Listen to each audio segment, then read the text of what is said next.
Ang daming poops. Tara, gawa tayo ng poop shoot. Okay, so itong ginagawa natin ay 4 hours to make. So nakaka 2 hours na tayo. Time check, 10 minutes na lang. I'm not sure kung aabot pa tong libreng filament na nakuha natin. Ilang grams lang kasi itong free. This is our third project na pinrint dito sa ating 3D printer. Ito isa sa mga essentials na kailangan natin i-print kasi ito yung tagasalo ng mga waste ng 3D printer natin. Ito yung kapag ka nagpapalit tayo ng mga colors. So kung ang piniprint mo ay multicolor, the more siya maraming poop na ilalabas.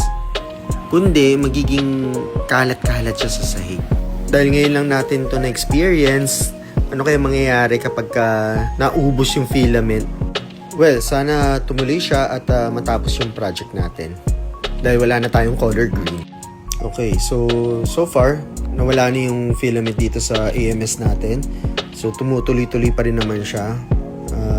Hopefully, wala tayong magiging problem. Again, dahil baguhan lang tayo, hindi natin alam.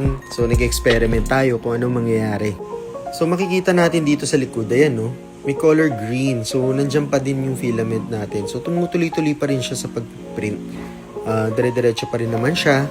Well, malalaman natin later kung anong mangyayari. Ayun, no? So, makikita nyo, nandyan na yung green. Ayan, no?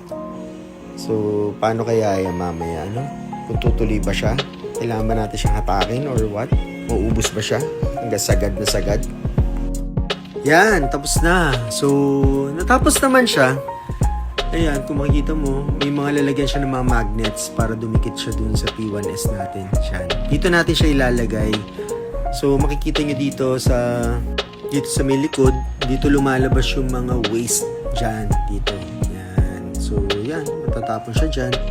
Alright, so ito na yung finished product. Saktong-sakto siya sa ating P1S. So, another day, another dose of filament. See you sa next project natin. Bye!